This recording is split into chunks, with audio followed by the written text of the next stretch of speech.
from AWA, it's Saturday night.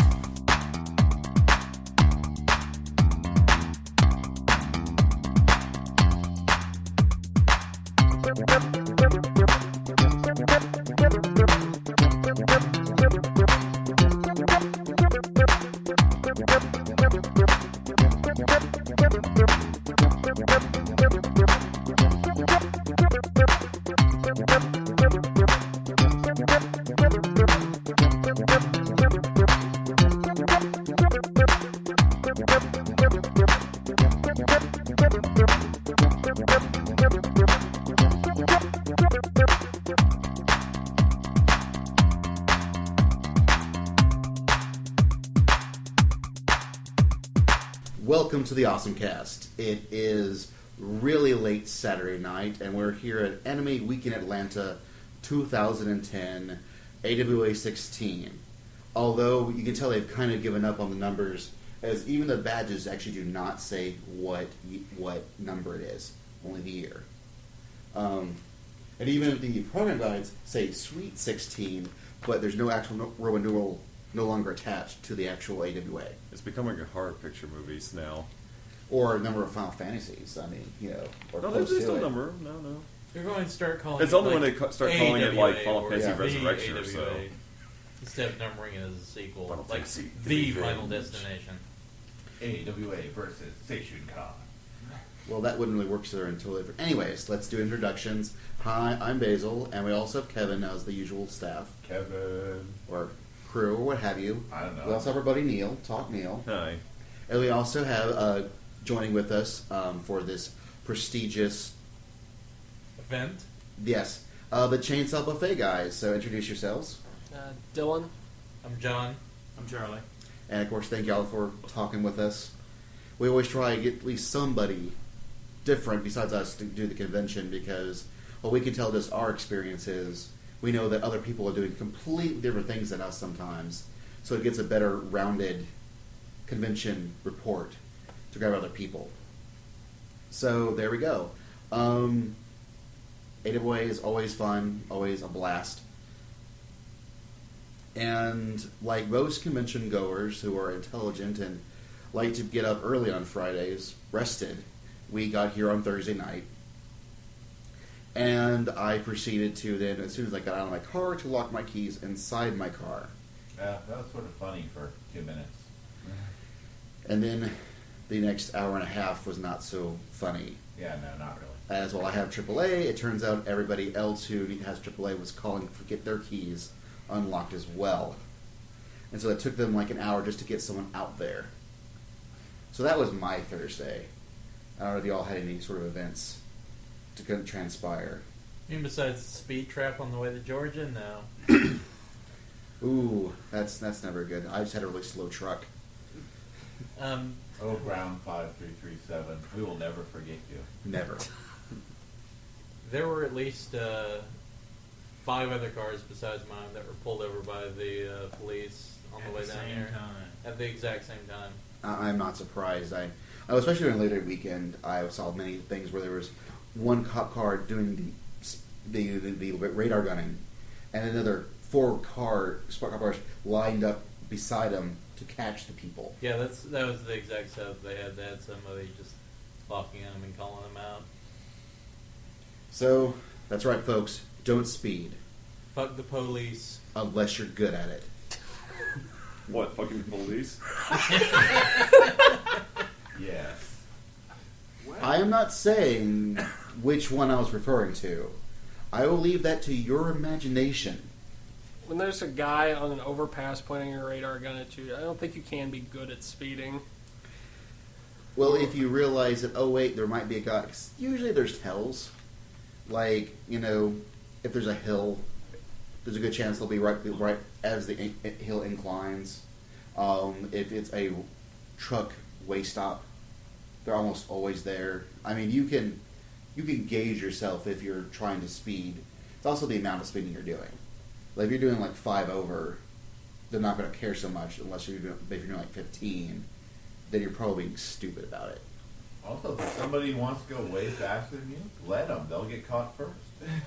Or if you're really lucky, you get a thing where there's actually like you'll be in the left lane and there'll be a semi in front of you and behind you and to your side, and so they can't get to you anyways. Not that I didn't learn that from my father who did it all the time or anything, but this lesson on evading the police has been brought to you by the OSMcast, your podcast for everything awesome, because evading the police is awesome. We're all a little bit tired. So, Friday was interesting. Drew from Occupy Renditions and I got to help kick off the con with a panel called the English Jamboree. It's very, Shouldn't that be the English Jamboree? You'd think. You'd think. But we like our R's, so... It was very Englishy. It was very Englishy. It sadly was opposite both Daryl Surratt's Anime 101 panel and the some form of shoujo panel, which sounded cool. But since I was running it, I said screw them and ran my panel. But you guys had a line. We did have a line. Had a That was line. crazy. I've never had a panel with a line before.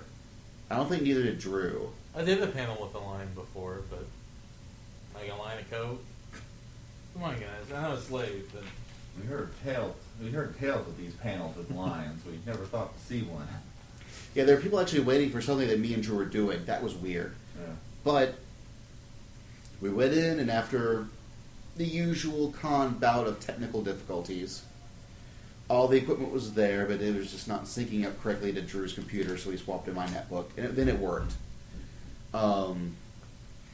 These things happen, like the one time in tech where they didn't have a TV for me, because somebody else needed a TV, and they're like, oh snap, he needed a TV too. Well, let's get a TV in. You know, things happen, but, you know, that's okay. If you hear some knocking, it's because the people in the room beside us, someone's trying to get in, and apparently everyone else is either not there or asleep. Or are amused by his feeble struggles.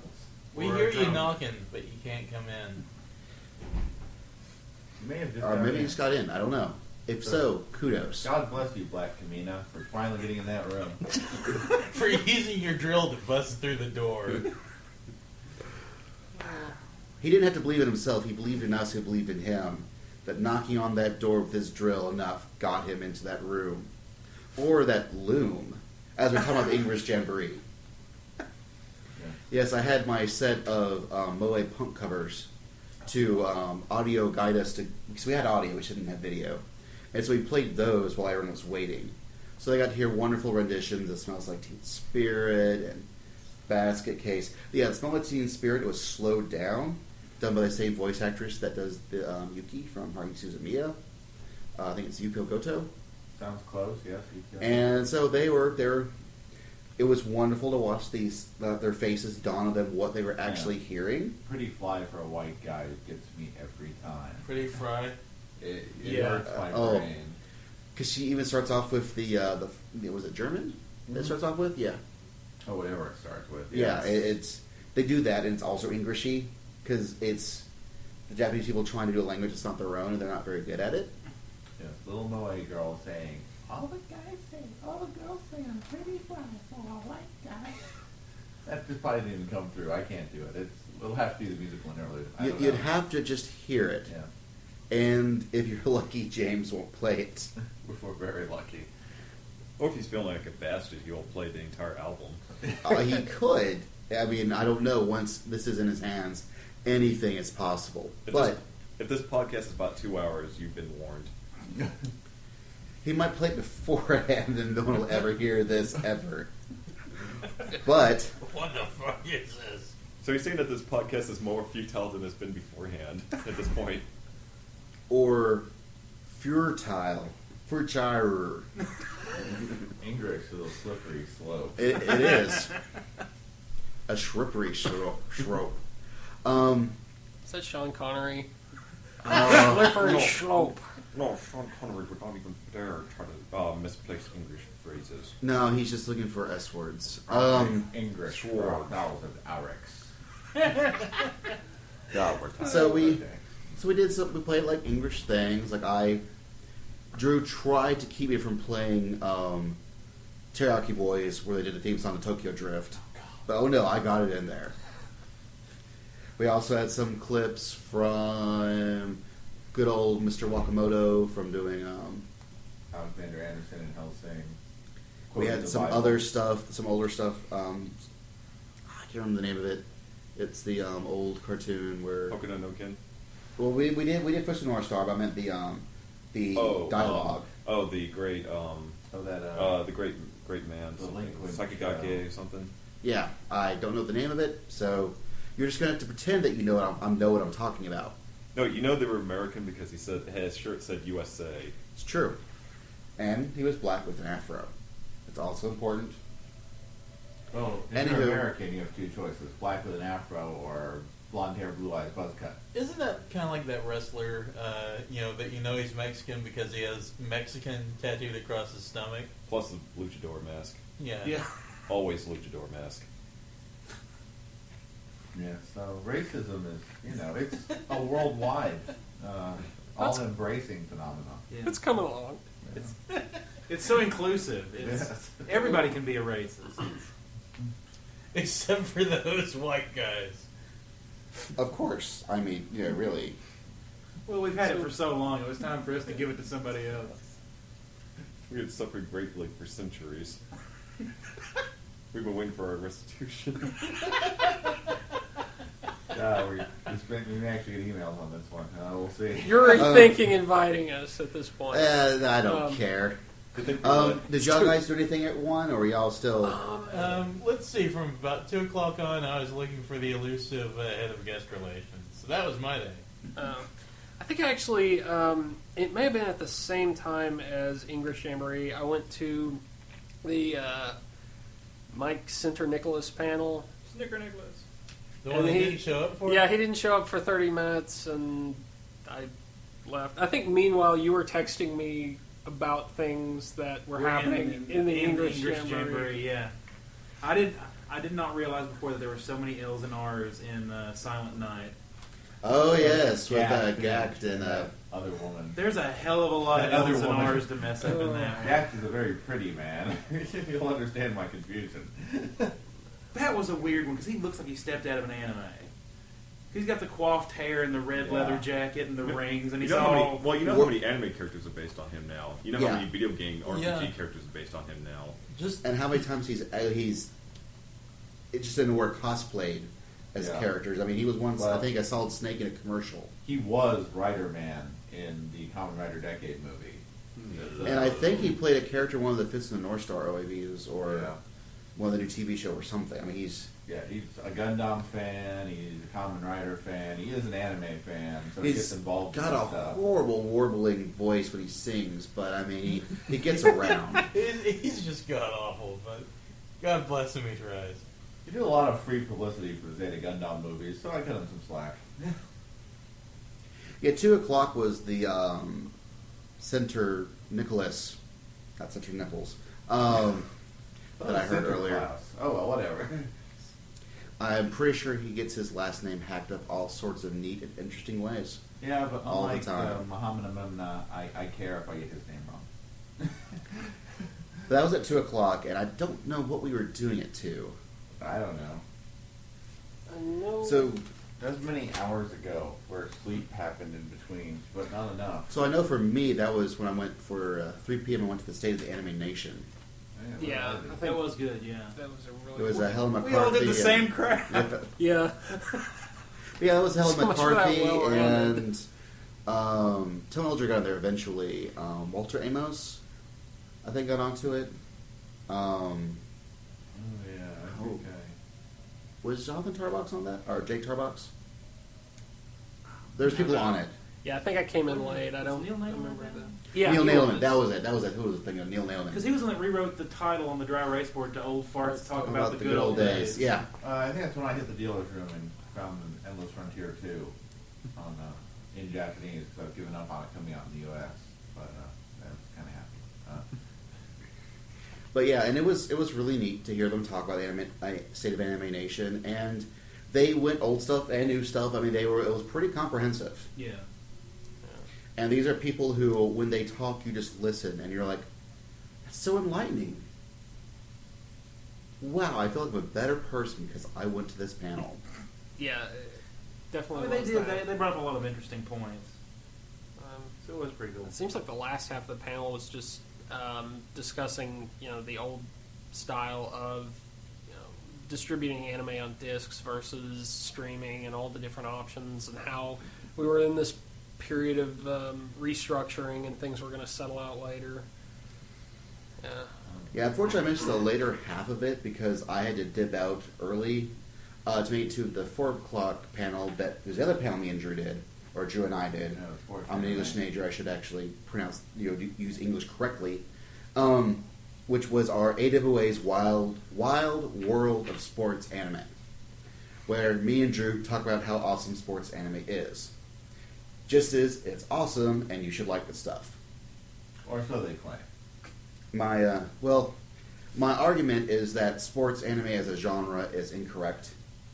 It's all the sports anime that can be watched. It actually fits into all the other genres that anime have. Whether it's shonen, seinen, shoujo, what have you, it's all already there. And you did not mention any of my 3 favorite sports animes. Not a one. No Ayane's High Kick, no Metal Fighters Miku, no Bass Squash. Okay, you only asked for Metal Fighters Miku. Yeah, that's my favorite though. And you told us after we'd already ripped all our clips. I told you in a response on that thing on the internet that talked. Because you asked for sports anime, and I told you in an unrelated... And I must have just ignored it. You know, did. I am a bad, bad man. You did. And that's one of those shows that just nobody remembers. So it should have been put out there just so someone went, oh yeah. But other than that, we did a pretty... It wasn't the most comprehensive, thing, but we did a pretty good job of, hitting the highlights of, like, the baseball, volleyball. We talked to pretty good sports. And people in there were at a much bigger crowd than I expected. I expected like 2 when I got like 20, 25. Cool. I mean, it filled out more and more as time went on. So you get a lot of Prince of Tennis and Eye Shield fans, but there were some people who brought up some of the older stuff. And so it was good stuff. And then I think I made a beeline for that as soon as that ended to the Shinji Aramaki. Yeah, panel. Shinji Aramaki is the man. He is a badass. I don't know if y'all got to make it to his either of his panels. I made it to the one. We kind of caught the second half yesterday, and then caught the first half today. But he had some twice. He had some really, really neat things to say, like how Bubblegum Crisis started off, where they're like, the Terminator is really cool. What if we had cute girls fight the Terminator in like powered armor? Wouldn't that be cool? Let's do that. Let's make sure they're extra naked whenever they put on their armor too. Well, that's why they got Kenichi Sonoda to do the character designs. Yeah, Shinji Aramaki does come off as like a sci-fi nerd and, a basically nice, down-to-earth guy. And he also showed off some neat trailers. He's working on a new CG Harlock movie. That looks totally badass. I was aroused just from the mecha porn. He's also doing the designs for Star Driver, which is Bone's new anime coming out this fall season. It will be the unholy bastard child of Oran High Host Club and Utena, and that child will be a giant robot. That's the goal. We'll see if they make it. I liked one part of that equation, and that was the last part. But he had a lot of really neat things to say. And it was really neat. It's a rare treat to have an actual guest who's done so much work. Especially like Shinji Aramaki. I mean, he did a lot of he did designs for Mozi Peta. He did the hard suits for Bone Crisis. He did the vehicles and stuff in Mask. Yeah, I'm a little confused on the Bubblegum Crisis because Kenichi Sonoda gets credit for original hard suit design, like in the new Bubblegum Crisis TV or the newer TV series. The 2040 Abomination. Yeah, so I'm not. I think Shinji Aramaki mostly worked on like the Moda Slaves and probably the Boomers. I don't think he did the hard suits, at least not entirely. But he also said he and Kenichi Sonoda worked really closely during that period. So. And played lots of video games together. Lots of video games. Sorry, I don't know, nerd fact-checking. I'd like to play video games with Kenichi Sonoda. Or Shinji Aramaki, I mean. Yeah.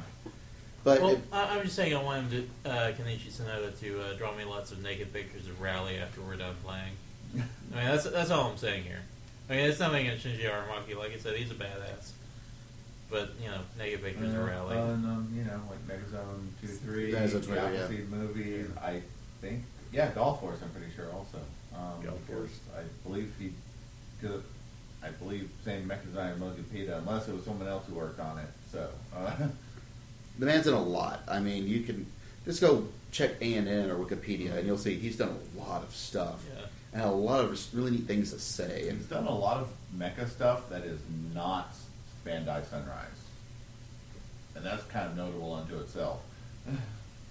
And after that, I think that's when Kevin and I went to go get food. So Yeah, food was necessary. So what were we all doing around this time? What time was that? Hold on. Like right after Shinji Aramaki. We're talking between like 4 a- and 6. Again, that would be me standing in the dealer's room trying to get hold of the guest relations guy. My Friday sucked. Yeah, trying to. Well, actually, I need to backtrack for a second because I actually did go to the It Came From France. Okay. panel, which was really cool. Right after the English panel. I basically stayed in one room for about 4 hours. Nothing wrong with that. And that was really interesting. They actually got me excited about a few things that I had not seen anything about. In particular, Walk Fu actually looked pretty good. They had some really just beautiful stuff that, for all the world, it looked like anime, but it was coming out of France. Did they talk about Mysterious Cities of Gold? I think they mentioned it, but they didn't show anything from it. They showed stuff from Walk Fu, from Valerian and Laureline. What Only else? Spies? No, there's one they mentioned. They showed one from, I swear they called it Renaissance, but I don't know what it was. It looked kind of like Sin City, only more CG, but very, and just black and white. And then one called something in Asmar, which looked weird, but the story seemed kind of interesting. But yeah, that was actually pretty cool. There was some interesting stuff that I actually intend to try to track some of it down. Unfortunately, some of it, like the Valerian stuff, which looked cool, hasn't even been subtitled. So there's unless you know French. I know that was More than I'll ever admit. I know it was another Walter Amos, Rob Fenelon. I can't pronounce things tonight. Was Helen on that one as well, or I don't remember who was actually presenting that one. I know Rob Fenelon and Walter Amos was on it because they were walking in as me and Drew were packing up, where I then proceeded to forget my computer mouse, and then had to go grab it during the State of the Animation panel. Oh, yeah. So if anyone saw some random fat guy walk up in front and grab his computer mouse, that was me. Which random fat guy? That's Basil. The next panel I ended up going to was Anime's Craziest Deaths. Always a good trip. But before that, we caught the very tail end of AMV Hell 5, Yeah. which Neil here had a ton of videos About on it. 16 clips. Unfortunately, I'm kind of half and half. If this one was really good or really bad, I think it's mostly the fact that, well, I was in it. I was mostly being worried about how mine was going to be taken, which, like, half and half of my videos were taken very well or just silence. Oh, Tailspin. And I think I was with a few people who got the Sun-Red one. Well, did you watch Always Sunny? I've not Some actually people watched it, chuckled but- just because they kind of knew the song from Always Sunny in Philadelphia. Unfortunately, I felt bad because the Rosen Maiden, except the Master of Puppets, kind of was basically just silent. That one took like weeks to work on because I'd never watched Rosen Maiden before I made this. Well, I don't blame you. Rosen Maiden's a very special show. Well, I have this problem of coming up with these funny ideas, even if I never watched the show, and it's like, oh crap, I actually had to watch it. Yeah. Creepy ball jointed dolls run me too much by X. I'm not even going to ask. It's better that you don't. Better that you don't. But yeah, Anime's Craziest Deaths, or as it says on this schedule I'm looking at, Greatest Deaths. Is of course Daryl Surratt of the Anime World Order, who does a wonderful set of all sorts of crazy, bloody deaths that, just... Mostly older stuff, but you just don't have that many awesome, crazy deaths anymore. But he found the good stuff that's recent, as well as a lot of the good stuff from the past. And as always, a Fist of the North Star moment, at least one. There's like a Yeah, you ran bunch. several. Run several. I mean, the anime is just one long string of awesome deaths. Bao, JoJo's Bizarre Adventures, Cybernetics Guardian, Genocyber, good stuff. And he even shows stuff like, say, Sword of the Stranger, which is a pretty recent anime as far as... I think the most recent thing he had. It was. Yeah. Which is an awesome movie. You all should go buy it. But I think I actually saw that one in the theater. Yep. They did like a limited, I think they did. So very we're limited seeing that. release. It was... Fathom events. Yeah, it was a Fathom Events thing. Kind of like Ninja Scroll, but way more accessible to a more general audience. Well, it was Bones, and Yeah, so it was the awesome. guy who does a lot of their action scenes. I think he did like all the action scenes, say Darker Than Black.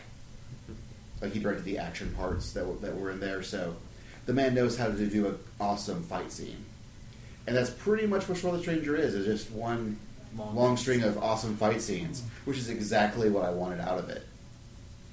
But after that, I cut out that one right before it ended to catch the very tail end of Toyland Anime, so I could make it for Anime Hell. Yeah.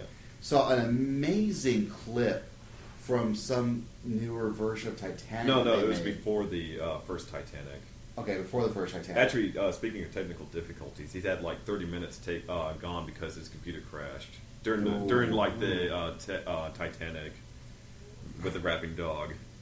Because after that, he showed the first Titanic animated movie with this big, gigantic, cutesy Disney tentacled octopus, which was deemed such a big hit in Italy that they decided to make a movie just on the octopus. My God. With a dog with a gun underneath the water, shooting sharks.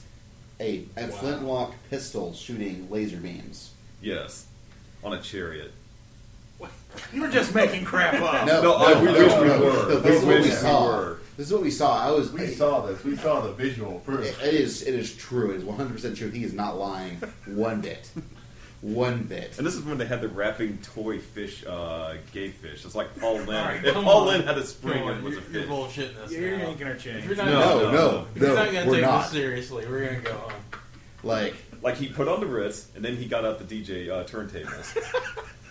God, that was Underwater. so creepy. Oh. God. Sharks later. And it was a perfect entry straight into hell, and Dave put on a wonderful, wonderful show full of awesome anime dudes punching and kicking ass. Wonderful brand new safety videos that are just as violent, if not more violent, than Forklift Driver Klaus. More violent, I think. Like, it was, man, he outdid himself this time. I really, really enjoyed it. And that was pretty much it as far as the convention itself went, at least for me. Friday. I don't know if y'all did anything else. We caught the tail end, I think, of Anime Hell. Hell. I don't know what we went to because we had to leave. We went to go see Cat Shit 1. Oh, that's What they right. showed Catch It One? Oh, Yeah, damn it, I Yes. missed it. Oh, that was so good. I know they had the fan parodies after Anime Hill, like they always do, but supposedly there was a new one, but I was too tired to watch it. For those of you who don't know what Cat Shit 1 is, it's basically a very serious war movie, sort of like they describe it as a cross between The Hurt Locker and Black Hawk Down, only the good guys are rabbits and the bad guys are camels. And it's 100% serious. And it's It is realistically incredibly- rendered. Yes, it is realistically rendered and incredibly intense. And at times you forget, holy crap, that's a rabbit. Until, He's got a sniper rifle. until Oh, his shit. tail twitches or his nose wiggles Yeah. or something. It's sort of a stealth pun in that rabbit in Japanese, usagi, if you spell it phonetically, is U-S-A-G-I, and that's why they're rabbits. I I see get what it. they did now. The rest of it just kind of seemed like whatever seemed appropriate for whatever countries. It is a manga, and the manga actually deals more with Vietnam and this new animated series. Well, it's going to be a series of direct-to-video. It's more Middle Eastern, but whatever. Yeah, I walked away from it saying, I hate to say this, but I actually really like that. I wanted to change all of my gamer tags and stuff to Cat Shit 1. I think we also watched High School of the Dead. Yeah, we caught the first two episodes, which I'd seen the first episode of High School of the Dead before. Which just is an interesting anime. I really don't think I could watch it if not for all the fan service. See, I was the opposite. I liked the concept, but it was too much high school fan service You to cannot. not There's no feel such creepy. thing. You should never drag on a zombie story because I think there comes a point where it gets just repetitive. I think the manga's a little bit more punchier, but I only read like the first volume. I never really got that They far. do keep kind of going from one situation to another and sort of a logical progression. At least what I've watched of the show so far. Yeah, it's favorite logical to part go is- shooting zombies to basically going to the bathhouse and grabbing boobs. Very Well, logical. Okay, yeah, yes, totally. I was told on the first episode when it has these two girls running around there like, we're gonna be best friends forever, and then one of the zombies grabs this one girl's ankle and she's pulling on the other girl trying to get help. And she's like, bitch, I never liked you, and pushes her down the stairs. The kicks her in the face. But the Yeah. following scene where they just show you from her panties down Yeah, to because she's legs, like upside down.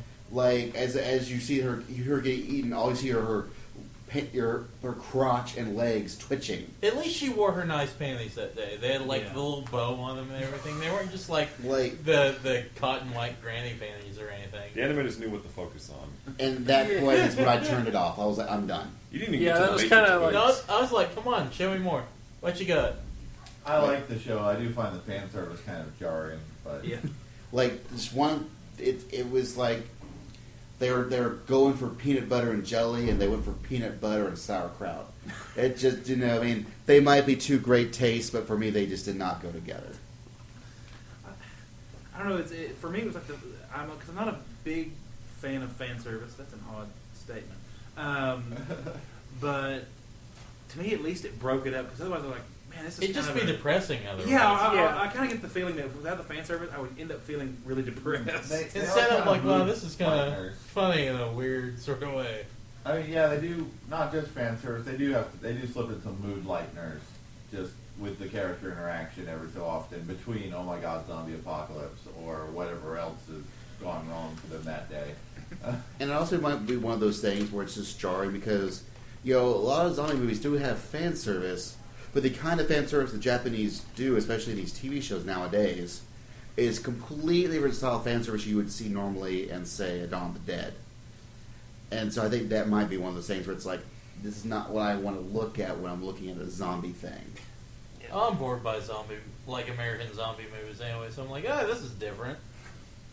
Oh, and did see Corpse Princess as well, which wasn't too bad. I don't know that I watched the whole series, but it wasn't bad. That's the whole reanimated corpses, but then the good guy's also a reanimated corpse that is killing reanimated corpses. We watched like one episode of that at Haas, and then it got licensed immediately. It was actually, I think, licensed beforehand. We just happened to still catch an episode of it before. Yeah. But, yeah, so that is Friday. Mm-hmm. Stuff happened. And then we went in the rock band room, and after several people played metal songs, I decided to play some James Brown. Big fat white guy singing "Get Up, I Feel Like a Sex Machine." Good time for head pile. Mm-hmm. And yet, that does not surprise me. It shouldn't.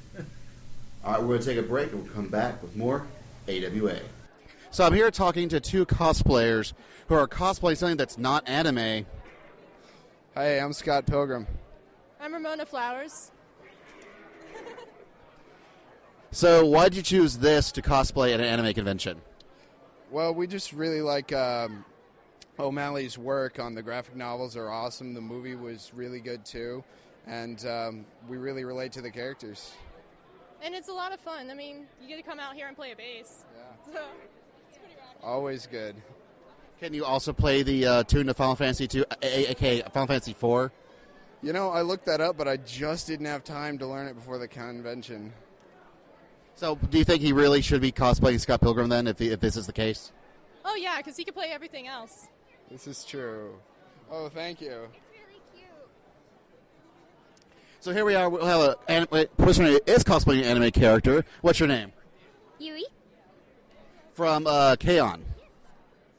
So what has been y'all's favorite thing so far about the convention? Getting recognized is good. After the movie came out, you get recognized a lot more. Like, we did this at Animazement, which was a couple of months ago before the movie came out, and not as much recognition. Hanging out with friends, seeing a bunch of people, meeting up with fellow fans. just everything. Seeing all the costumes. All right, so if you had to pick one of the three, which of the Scott Pilgrim properties would you pick? Which one of those?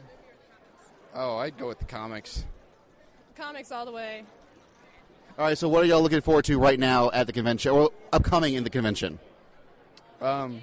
Yeah, we have a gig at a podcast panel coming up. We got our Steven Stills. He's headed over here right now, and we're going to play Threshold intro out the panel. That's what he said. Sorry. So the podcast panel at 3:30? It's at 7. Oh, 7 o'clock. Okay. So what are you looking forward to later on the convention? The costume contest. Are you going to compete, or are you just going to go attend? I entered into it. Awesome. Well, good luck. Thank you. And y'all have a wonderful time at the con. Thank you. Thank you very much. So, Saturday. A day that started with the letter S. It's a day like any other. At an anime con, lots of people in costumes. Some of them might have been acting stupid. Or all of them. Equally so, people not in costume. Because fans can sometimes be stupid. Now, I might be sounding overly critical, because the first panel I went to was Everyone's a Critic, which was done by the AWO guys and gal, as well as Paul Chapman of the Greatest Movie Ever podcast, as they all, at some capacity, write for Otaku USA, which is the only actual actively publishing anime magazine in the biz. Apparently, technically, at least out of this recording, Protoculture Addicts has one more issue to be published one day, but who knows? Yeah, so did EGM. They had to relaunch the magazine before they published it. Well, that's a whole different creature right there, where that was, the people who owned that one sold it, or got stopped it because they ran out of money, and then the original owner bought it and restarted it himself. Yes. So, but anyways, it was a general discussion. Try not to focus too much on the online criticism, more on the magazine, and at least the written criticism, not the spoken criticism. Like, say, podcasts might offer. That was a panel for later. But it was like blogs and whatnot, and the various trends and what have yous, and what's affecting. Why would you want to do it? That sort of stuff. The difference between a review and a critique. One has a number. Yeah. But it was good times. It was good times. And I think then from our point, we made a beeline. What's more, back to the breach to listen to Shinji Aramaki talk. Yeah, I catch the first half of this panel. Yeah. I don't know why we were even awake this early. Because we're talking like 10 a.m. here. Nuts. I don't know. Were y'all awake at 10 a.m.? Yeah. I got up Oh, wow. at 8. Actually, I was at the Hey, you're radio. Everyone's Well, a Critic panel Right. as well. I saw you. It's a weird thing about how my job is at 6:30 nowadays. Of course, I had to wait an hour for housekeeping to send us up new towels. You want me to fluff your pillow? No. Oh yeah, they need to give me back my pillow. They took it. Really? Yes. Holy crap. They saw it. It was white and fluffy, so they thought it was I tell you. theirs. Come get it, bitch. Well, so did y'all do anything? They At are 10 in the hockey morning? panel. Okay. I caught the last few minutes of merchandising anime, not enough to really tell you what it was about. He was there. But I was there. There may be video evidence. I did see a little bit of Laura Bailey talking about her job. That's about it at 10 a.m. You can listen to our podcast with Laura Bailey from MTech. Or you can listen to our podcast about Laura Bailey from MTech. Either way. You should actually listen to them back to back, just like how they were recorded. To get the True. full sensory experience. That's right.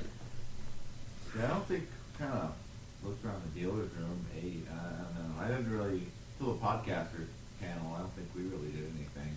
Yeah, after Shinji Aramaki, we pretty much just ran around until the podcast I shows did panel. catch the tail end of the yokai panel, which are traditional Japanese folklore monsters, and I kind of wish I'd been there for the whole thing because it seemed kind of cool. Yeah, I caught the end of that before the podcasting panel, and I don't even think the book explained what yokai was, so really, I probably would have gone. Yeah, if I'd known. it really didn't say anything. It's sort of I kind of knew what yokai was. I just didn't know what necessarily the panel was going to be about. But it was okay.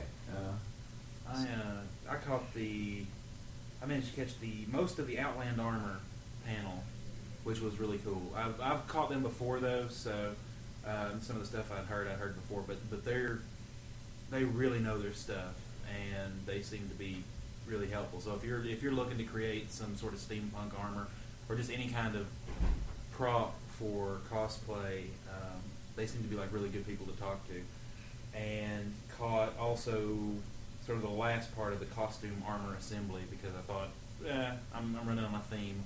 Now, did the Outland guys, gals, whoever, do they focus on the anime side or on the steampunk side? They themselves pretty well do the steampunk thing because besides doing the props, they're actually sort of they have alter egos that are characters of a sky pirate ship. So I mean they're pretty immersed in the steampunk thing, but they seem pretty well versed in general. So I mean it's one of those things where you really can't hurt to talk to them if you're trying to make something. It's funny you're saying they have their characters. You were talking about their experience at MTAC and how they explain that as... Yeah, well, no, I don't think it was in character. That's just the lead guy. I think his name's Danny. He's just kind of weird. I like listening to him. But they said it was Poseidon's Wrath because they lost, apparently during the Floodpocalypse at MTAC this year, they lost 4 cars and a converted bus and nearly 10 years worth of props. The only thing that saved them was that they were in Rubbermaid containers that floated to the top of the bus, and because there's that gap between the top of the window and the top of the roof, the water didn't get into those. But they did lose the vehicles, and they explained it as Poseidon's Wrath because they had decided to be sky pirates instead of regular pirates. And that was the domain of Zeus. And it had angered Poseidon. Well, it really was MTech Odyssey. I mean, if you really think about it. Just a different type of Odyssey. Yes. Yeah. I'm waiting for whatever the natural disaster for MTAC 11 is going to be. Fire. Don't say anything. Let's let it be a surprise. Well, yeah. Not fire. Or maybe it'll be M. Shyamalan like twist, where it's not a surprise and nothing bad happens. I was about to say where it sucks. Yeah. At the end of it, wow, this impact sucked. Damn you, Shyamalan! But no, I mean... Rabid lemurs. Ninja started with a tornado. Odyssey ended with a flood. 11, I'm betting earthquake, and then 12's the end of the world. Just in time for 2012. I think that's going to be their theme, too. The world ends with MTAC. Oh, Lord. Well, speaking of the end of the world, I guess we'll go into the podcasters panel. And you would never suspect who might have been on that panel. Or who showed up 15 minutes late because he was in line getting an autograph. Seemed like a bunch of losers who didn't really have their crap together. I was kind of disappointed. That's right. On the podcasters panel, there were podcasters. Oh gosh, there were almost many panels that there were people in the room. Yeah. It's true.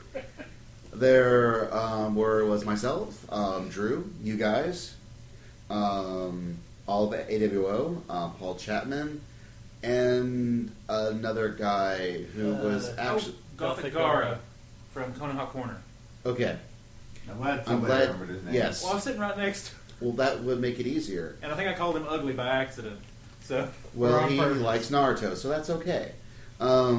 we forgive people. We love. Not that we're knocking Naruto. It's not like it's Twilight or anything.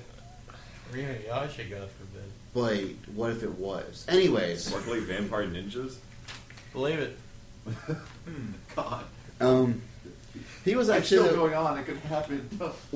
It is nice to know that someone actually put in for a podcasters roundtable, as the rest of us had no idea what was going on. Like, I talked to Drew, and he's like, I don't know. I thought AWO was doing it. I talked to AWO. They thought I was doing it. Like, we had no idea. We just thought they put it on the schedule and just hoped we'd show up. So nobody knows who actually scheduled the thing. I think it's Guru Garo Oh, really? Goliath dude. Oh. Because he was the first guy at the table. It was like, oh, hey, y'all can sit down if you want. And so I think he was the one that started it. I could be wrong. But... And then he left early to do his Naruto photo shoot. Well, I mean, that's okay because Daryl did a really good job of sort of... Organizing it. Moderating it. Keeping it going. And it was neat. We talked about a lot of neat stuff. I won't go into too much detail because just trying to talk about a podcasting panel on a podcast is just a little bit too navel gazing for my blood. It's like totally meta, man. It's like, what if you did a meta podcast while being meta about it? There's meta, and then there's meta. Dude, like, what if we were like, a podcast? Holy like- crap, that just blew my mind. okay, like, if you want to go, like, Mace would go, whoa, double podcast. Sorry, double meta all the way. Double podcast. Anyways, Can we all getting- tune that? oh, I hate you. Dave will do it. Well, I tell you what. Apparently, we got some rapists here in Lincoln Park. They're climbing in your window. Oh my god. It's just Hey, that was from our video town, all right? references. All right, hide your windows, guy. He was Huntsville. By gum. Hide your kids, hide your wife. Anyways, the only thing, the worst part about the panel podcast was probably we had a lot of people on the panel, and I've discovered that the more people you add to something, the harder it is to control. I think in this case we just had a lot of overlapping ideas. Yeah. Like, because there were several times where they were starting one in, and my brain's like, okay, I know what I want to say. They just said it. Okay. Think of something else. Okay. They just said it. Okay. I may be wrong, and maybe he'll correct me later, but it seemed like Drew from Ocular Rendition had something he was trying to say, and people kept cutting him off. And well, I mean, it's one of those things. It's hard because you have one gigantic line of people, And it's hard to see. Yeah. Like, I couldn't see any of you guys because you're at the other end, and me and Drew are at the other opposite end. All I could do was stare at Gerald's wonderful face. Anyways, but it was still fun, and I think we still did a pretty good job. We did the absolute best job we could I think so. in the situation, and still turned out a good panel. And I think people came away had a better idea what we were about than we were before, which is the best thing you could really hope for. Yeah. And definitely gave me some room to thought, like when Gerald mentioned something like Pandora for podcasts. That seemed like a really neat idea that I hope someone actually does. Yes. And next year, everyone at that panel will have their own podcast. And then there won't be anybody from the other. They'll all be panelists. No, Man, you never know how that works because I don't know if Letty's going to be listening to this at all. But there was a group of guys. I just know Letty, as he was the guy who always would talk to me. This is not an anime podcast. They started it. Unfortunately, this past over a year, things I guess fell apart, and they're no longer a podcast. And that happens a lot. The fact that we've stuck around for 2.5 years is kind of saying something. Yeah, I'm amazed. That AWO has stuck it out for like 5 years is something. I'm not sure how long y'all have been. A little over 2 years now. And that's just podcasting. Our site's been up for almost 3 now, isn't it? I think so. It was 2007. Yeah. A Late lot of... 2007. And I can guarantee you that when I chose the name OSMcast, I looked at... There was a ton of podcasts that actually had the full Awesome and Cast as a name, and they all had like 3 episodes and died. Like, there's like 7 of them. And so there's a lot of podcasts that start and then end. Like, it takes dedication to keep these things going. And so there you go. But now we're starting to get into the whole navel-gazing thing. Anyways, moving on.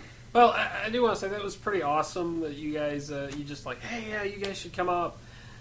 And then, I got up there and, like, oh crap, we're gonna be those guys. I was that guy, admittedly, because as Basil alluded to, there's sort of that problem where the question goes on so long, there's like 15 people answering it, that I had to have a serious question, and then if somebody took that, I had to have a smart-ass question.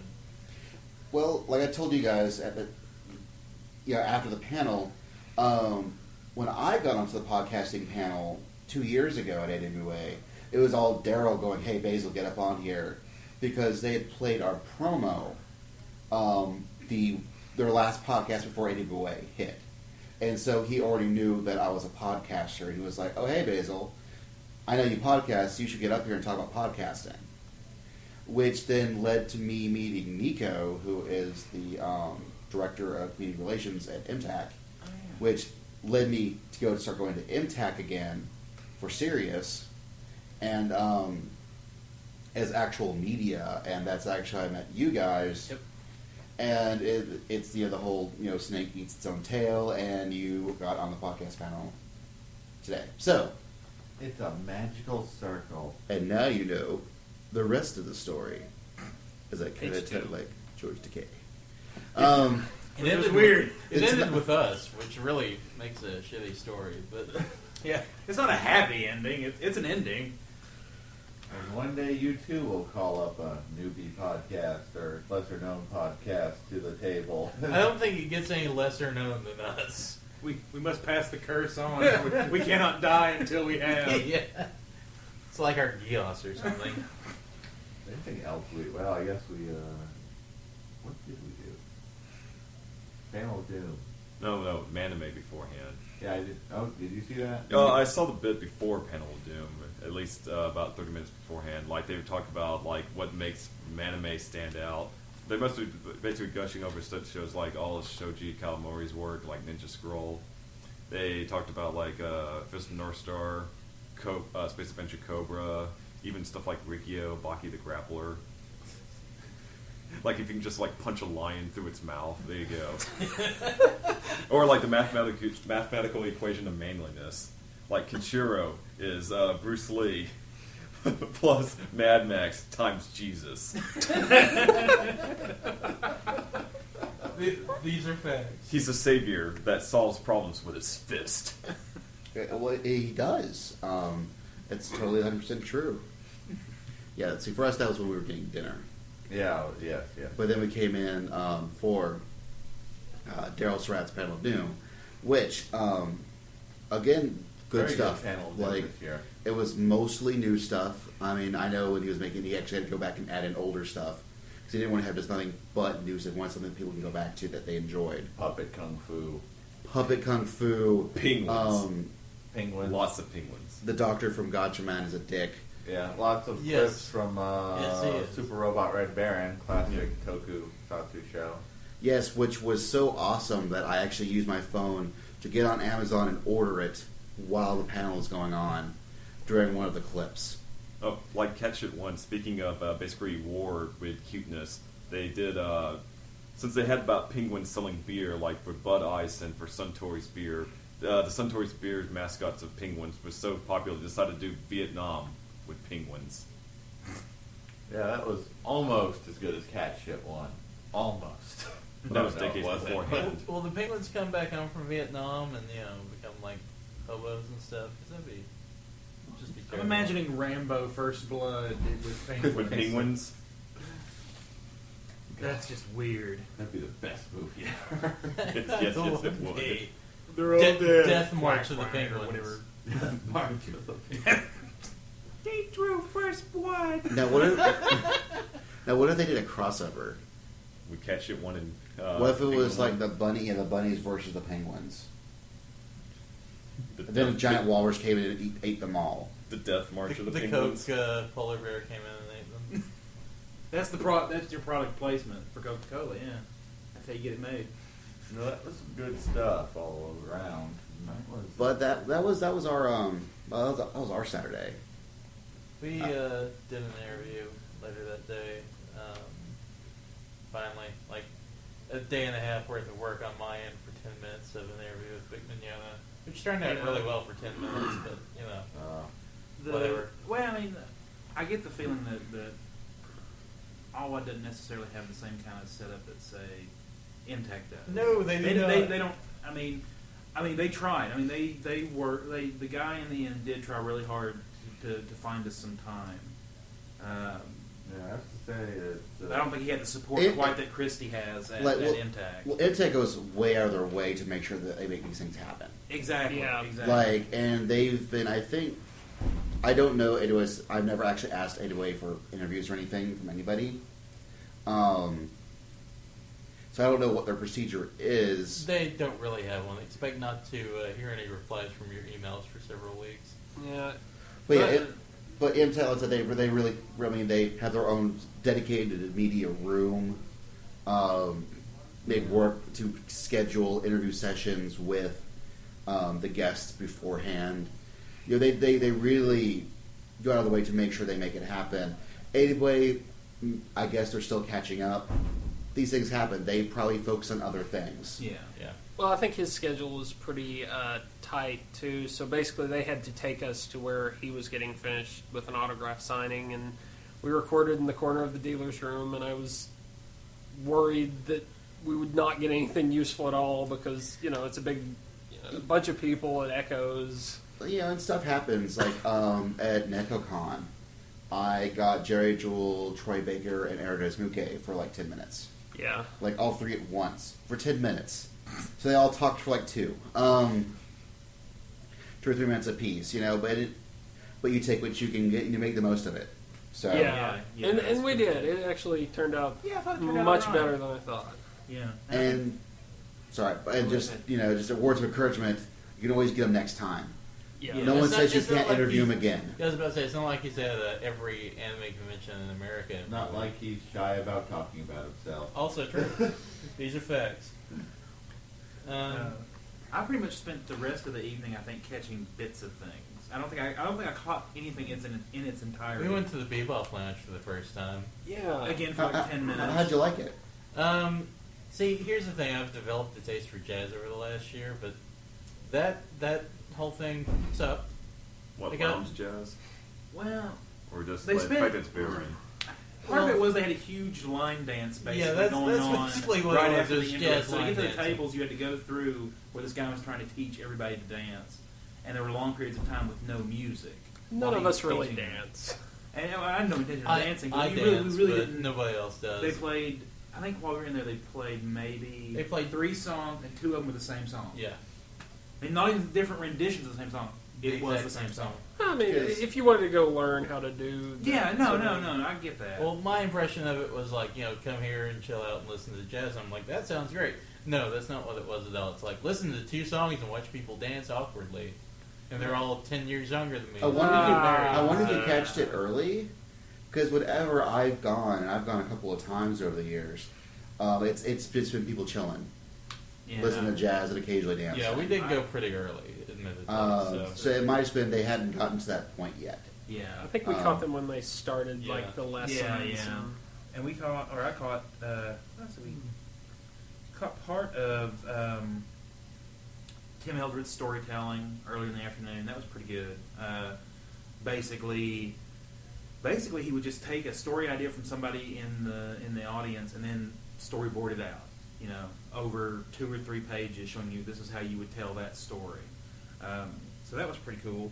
Caught a bit of the Konoha Corner live podcast, which was insane. I don't know how they wrangled all those people, but I don't know anything about Naruto, so I was just kind of like, I don't sure. know what they're talking about. I mean, I caught some of the early stuff, but yeah. so at some point we bowed out because we're like, we don't know what you're talking about. yeah, you're so far ahead, I just don't understand. And I don't think I'm it ever anymore. going to catch up because No. I don't have any interest in Naruto anymore. So did you hear the Scott Pilgrim band play? Or Yeah. Yeah, we came in I came in that was a little later weird than you guys because did. the lady was playing air drums. Yeah, that was really weird because she's just sitting there like there was a drum kit in front of her, but Yeah, she had the drumstick. she wasn't playing. It wasn't like she was playing the drumsticks on her lap or anything. She was just pretending to hit them in the air. It was.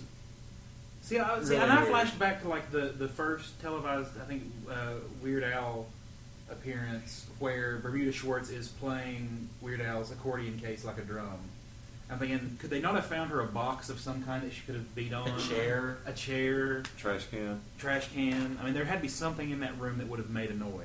Peelander Z would have helped him out. You know, they would have found something. Yeah. Mad Tiger, man. Mad Tiger. It was Peelander Z. They wouldn't have time to actually do anything. It'd just be Peelander Z running around being Peelander Z. And It is when what it is. Charlie's back. And it would have been just they must call it Peelander Z panel. I was, in fact, crotch-rode by Peelander Red, and it's something I will never forget. It's No matter something how none hard of you us will try. ever No matter how hard I try. No matter how much booze you take. Yeah, that was at the Drunken Unicorn. Last year. Was that no, I think it was 2 years ago. Oh, yeah, it was 2 years ago. I didn't even realize he was there. The Manpower took us over there, and there was like some risers, and I knew that Peelander Red was behind me somewhere on the risers playing. And the next thing I know, there's a leg coming over my shoulder, and I'm feeling really weird because it's like 2 a.m. I'm like, I'm going to fall, and I'm going to die, and the headline's going to read, visiting man dies with other man's crotch in his face. That's not how I want to be remembered. But now that's how you will be remembered. Damn it, why did I say that out loud? Damn you, storytelling. He was born with a crotch on his face. He died with a crotch on his face. He died like he lived. So are there neat bits you catched, or was that Part of the Molis, however you pronounce that name, concert. Mollis? Yeah. Maurice. Interesting enough that I bought a couple of the CDs. We only listened to a couple of the songs. It has a neat sound. Yeah. Like I listened to some of their music, and I thought it was interesting. So I'm hoping that the CDs are as good as I hope they are. And then had a chat for a little while with Ricky and Tavisha at the Artist Alley, because I hadn't seen them the entire time. I didn't even know they had a table. I mean, I knew they were there, but had finally seen them at the table and got a chance to chat with them for a bit, which was cool. And Ricky does the voice of Gert, but he also does his own like webcomic and other art stuff. He does a bunch of stuff. I was asking specifically because last year he was talking about going back to art school because he wasn't being able to find any work. He had been mentioning that on Twitter, and I'd pretty much forsaken Twitter for about a year, so I didn't know what he was up to, and found out that he hadn't been able to get the money together to go. So he's either looking at a different school or maybe having to reevaluate. But he's working on a couple of projects. He's working on a novel, and he's working on, I think, a graphic novel that's a story about Peter Pan. With that one with Tavisha for slave labor graphics. So could be interesting. They do some interesting stuff. So I hate Invader Zim, but I like his work. I like Invader Zim. Okay, I should not say that I hate it. I should say that it was overhyped to me, and I didn't find it nearly as funny as I thought I would. I think that's a big part of it, because for me, I was like, what the hell is this? And they're like, oh, you should watch it, it's good. It wasn't like I had 50 people in my ear saying, oh, it's the greatest thing ever. See, I think that maybe that was the difference is I don't think anybody told me about it. I think I just caught it on Nickelodeon when they first broadcast it.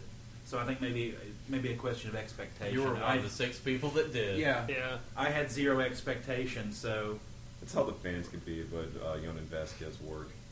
Like for them, if they want to just branch out as much as then they overstate how some of his jokes are. What's interesting is he wrote a series of blog posts. I think it was earlier this year. I think I think he did a month of them, and I only read the first few. But he just went back through some of the stories about making Invader Zim. He definitely seems to have that attitude towards the fans that, like, hey, it's great that you like this, but, you know... Don't go overboard. Yeah. calm down. Yes, They're there not are making other a things season out 2. there. Move on Yeah. and, you know, live your life. Be free. All right, so before we get too on Johan Vasquez or Vasquez, whatever dude's name is, and less about Eddie Boy, we'll take another break, and we're going to come back with some just general thoughts about the convention as a whole. Oh, snap, media, assaulting media. How's it going? Hi, it's good to see you. It's going quite well. It's always fantastic here at AWA. So who am I talking to right now? I'm Jamie Diamond. I do radio over at University of Georgia and other things. I'm Adam Sheen. I'm the marketing manager over at Funimation Entertainment. Oh, awesome. I didn't realize I had someone actually important here. You don't, really. I mean, Jamie, of course. So how's the convention convention been for you so far today? It is my third one. I love it. We're here. We're here because there's a Japanese music guest here, and one of the shows we do is a Japanese music show. But it's fun just to come here, see the anime, see the fans. That's Mollis? I'm sorry? Is it Mollis? The show? Show. Oh, it's actually called Beasts from the East. We're at Georgia. There is, I think, one called Mollis somewhere else, but not ours. Okay, awesome. So how is Funimation going? We've been doing great. This weekend, our booth's been packed, slammed with people buying stuff. We've got a couple panels. We're talking about all our new upcoming releases, as well as sneak peeks of clips of our shows we just released. And we're screening tons of our videos, and we're just really excited to be out here at AWA for another great year. So was there any new shows announced here at AWA by any chance? We haven't got to those panels yet, so you're going to have to wait and see. If it helps us, it gets released like 2 weeks from now. But I will say basically, stay tuned. That's the best thing I can say. 2 o'clock on Sunday. That's when it's going to be announced, if there's an announcement. Well, in that case, check the Anime Zoo Network, because I'm sure they'll update before we do about this.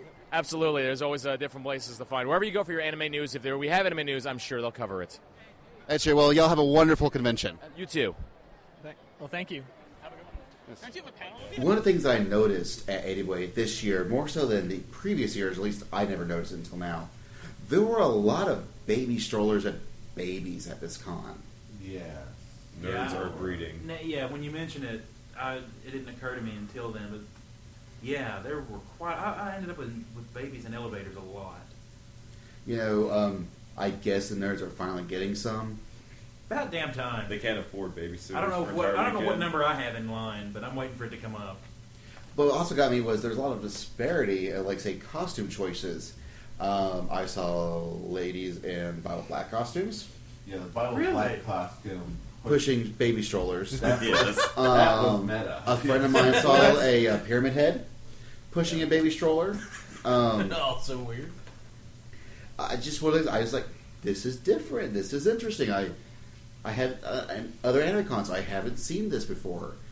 I've seen a lot of wee ones, like babies at this con, and I usually don't. Thought that was just weird. Well, somebody's got to have something to snack on while they're waiting in line. Wow. Actually, there was one year that we shared the convention hotel with, or AWA shared the the baby expo. Now they're useful, but now they're too big. So, but I don't know if they all noticed anything else, just interesting things about AWA that just struck your fancy. I'm too tired to have coherent thoughts about what happened. Anyway. The elevator talks now. Oh yeah, the elevator talks. Yeah, to me interfaces. Specifically. I think it tell it's you true. to do things? Yeah. That might be lack of sleep too. All I know is that whenever I was in the elevator without Kevin, I never heard it. I think it was just one specific elevator. But when I was ever in the elevator with Kevin, I always heard it. Like, I always started talking. Going level 2. Yeah, 4th floor. Going up. It's... So maybe it's just shunning you. Or maybe it's hitting on Kevin. It is. Like, that's what I'm thinking, is that Kevin's turn is that elevator. It wants to go down. Okay, that was horrible. He's been in its shaft. Yes. Loving an elevator? Yeah. Living it up while you're... never mind. I don't know about you guys, but for me, the elevator situation wasn't nearly as bad this year as it was in other years. Like, it wasn't as difficult to get on or off an elevator. Well, it seemed like they were making way more sure that the elevators work. Yeah. Probably because they recently, remodeled them. Yeah.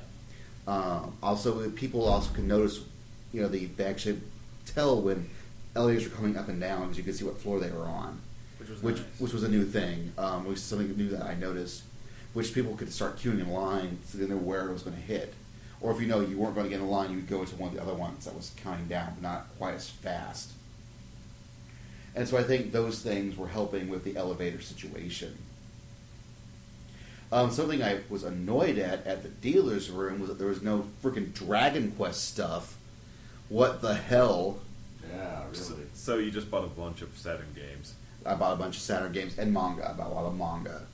A few Dragon Quest odds and ends. Well, it was just basically the little magnet, grab that box that you bought a whole box of. Yes, I bought an entire box of Dragon Quest random magnets. Just hoping you get a slime. I'm sure I'll at least get one, maybe. He'll get a Metal Slime, I bet.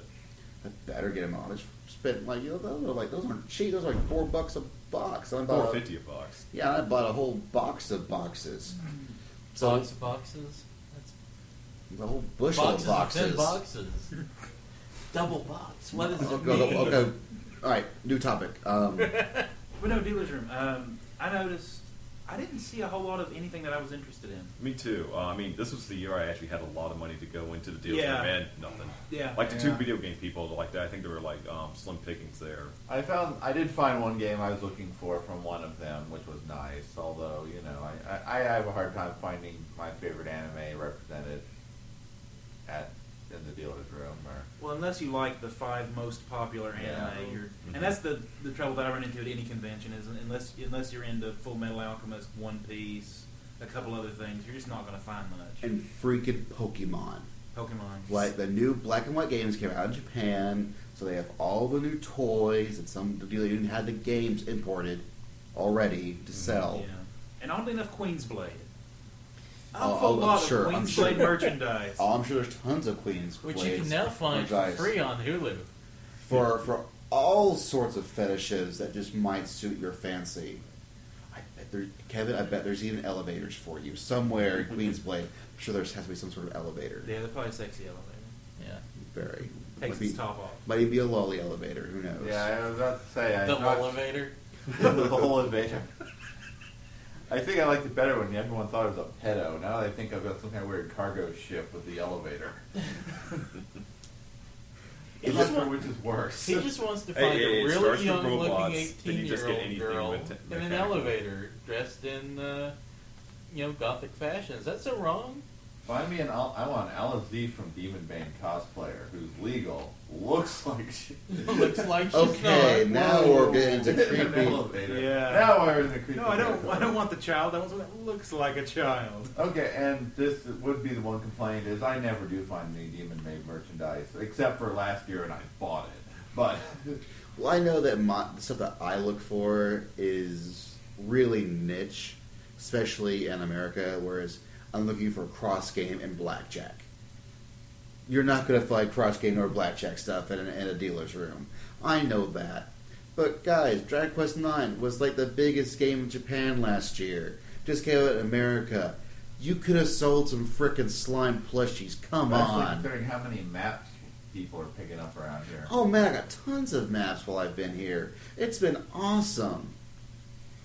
So did Grego, who I feel bad that I didn't admit. He does ton of wonderful game shows. And this is his first year back in a while from Dave Way, and I'm sure he did gangbusters on all his game shows. And I'm sad I missed them, but I know he was getting some maps himself. So I have to say, good job, Greg. One thing in the dealer's room I found, I recently watched Lucky Star all the way through. I'd seen episodes here and there. I'm sorry. And well, it's one of those shows that if you go into it expecting a plot, you're going to be disappointed. But if you just go into it understanding what it is, you'll be fine. Moe Seinfeld? Pretty much. Well, if you get shocked by the fact that they actually mentioned the 3DO and the Apple Pippin. They had a set of figures where the Lucky Star characters were dressed as characters from Street Fighter, and that was simply just too good for me to pass up. Yeah, sort of. Okay. Yeah. Anything Street Fighter I'm usually on board with, but normally it's just here's a generic looking figure. Thanks, I got 14 of them at the house, who cares? But that was just clever enough to catch me. That's really about the only thing I bought in the dealer's room. But, as far as other things, the panels, I really enjoyed every single panel I went to. And both of them. For me. ADOA does a really good job of getting people who know their stuff. Definitely. I don't know if they just know the people to talk to, or if ADOA just attracts really smart, intelligent people to run their panels. I don't know what they do, what pacts with the devil they've signed. And then there's that podcasting panel. I don't know what was up with that. Okay, they just let any jerk up on stage. Look, just like Highlander 2, we're not going to admit certain things. They exist. There was no podcasting roundtable. I don't know what you're talking about. Yeah, it was, but no, all the panels were really, really good. And that's one of the main reasons I go to 80 Boy is to listen to these really awesome people talk and tell me things that maybe I know these things. I already know. I know in my brain that I know these things, but they'll still present them in ways that I didn't think about that same information. It allows me to process it differently. And just hearing people like Ed Chavez of Vertical and Carl Horn of Dark Horse. Just if you ever have a chance to just hear them talk, do so, because they're going to blow your mind, just clear out of your head and straight into somebody else's head, and then blow up that head too. Yeah, just make sure you lay down a tarp. Yeah, like Helen McCarthy. Oh my God! Every time she talks, it's like oh, and she's so vibrant about it. Like everything's a glorious new rainbow of magical awesomeness that you didn't know existed until she told you it was, and you're like, that is amazing. I bet she could talk up a good game and make Twilight sound good if she wanted. Like, I think she has that power. God willing, she will never use her power for evil like that. I hope not. As far as I can tell, she only uses her power for awesome, and it should stay that way. But even, Animal World Order, I mean, Daryl, Gerald, Clarissa, they all know their stuff, and it's always a joy to hear them talk about things. So many times Gerald would say the same thing I wanted, like in a different way. And I'm like, oh, okay, yeah, I see that. Okay, it's cool. But yeah, so sorry for me gushing over awesome people who talk a lot. That's not me. So, but yeah, the panels anyway, always great stuff. Jocks and Jills had a really short line for me this time. That was awesome. The trick is apparently going before 6. If you go with Jocks and Jills before 6, no one's there yet. You can get the early bird No, special. everyone knows. But Like, well, me and Kevin went on Friday night. It was like 5 o'clock, I think, 5 or 6, and we got there, seated immediately. Got our food in like 10 minutes. It was crazy. Also, for those who don't know, Chow Baby is now like the Big Chow or Big Chow Bowl, or so there's Chow still in there, and it's still awesome, but it's got a new name. It's weird. Actually must have hit a lot of the lunch lines pretty quickly. Because I kept, I kept getting in these short lines. I kept wondering if, like, was attendance down this year or something? But, I don't know, the crowd seemed plenty full. yeah. Especially today. Like Saturday was definitely, I was in full effect where Yeah. I could just look at the downstairs. I mean, it's no Dragon Con, nothing's Dragon Con. Yeah, but, I came from Dragon Con 2 weeks ago, so I'm kind of like... but it was still a huge swarm of people. So, no, I think plenty of people at Dating Away. Oh, yeah. Because I also had short lines for food. I don't know, maybe more people going to the mall, I think possibly, so. or going actually driving out to get their food. Or we're just lucky. I don't know. But food was not an issue this year, which was nice. Yeah. Now watch tomorrow suck. There'll be like 5-hour lines for everything just for a sandwich. Probably because everybody's checked out of their rooms and they don't have whatever they stashed in there. Crap. Right. Oh man. Good thing we're ending this on a high note.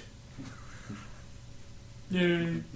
But any final thoughts about A Giveaway 2010? I want to come back next year. I've been coming since. Oh, that sounded wrong. Yes. I have been to AWA since AWA 5. Nice. And I've enjoyed it every year. And I plan on coming. I just did it again Over and over for years again. to come. Moving on. Neil, what you think? There's still a lot of people using Death Notes for A&B Hells. They need to find out there's more animes than that. What? There What? are? Yeah, like last year, for the last A&B Hell 4, like there was a lot of Death Note because Death Note was the big thing. We thought, oh, we're going to move on to something else. Like there's probably going to be like a glut of like Gurren Lagann and Camp. No, that's just Death Note. Like half of it was Death Note. And half of it was like Robot Unicorn Attacks, Erasure as always. Myself included. Just keep giving us Poker Rosa and Tailspin. Oh, and Jesse and James Team Rocket's Jesse's Girl. And Unicron Nom Nom Numbing on Planets. You keep fighting that good fight, Neil. You keep fighting that good fight. I had one like last week, and I kicked myself for it because it was too good. I kind of had to save it. Any other final thoughts before we close this out? for the year 2010. All right.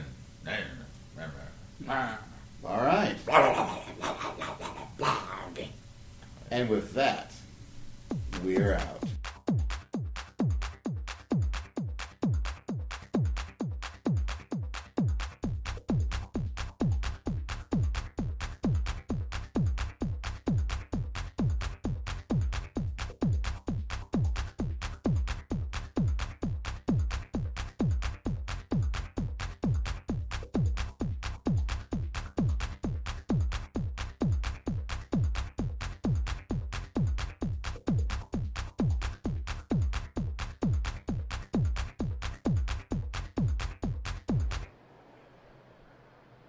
So here we are at AWA, and I'm talking to two guys who are overlooking the main cosplay viewing area. What's your guys' names?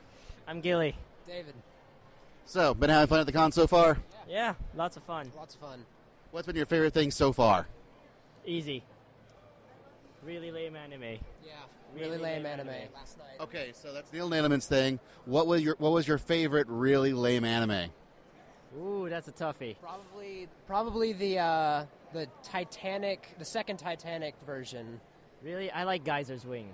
Geyser's Wing. Was pretty good. That was pretty good too. Well, rather pretty bad. Yeah, because it's lame. So how do you feel about dogs wielding flintlock laser pistols? I think it's completely awesome. I would totally want to be a dog wielding a flintlock pistol right now. What's stopping you? I'm not a dog.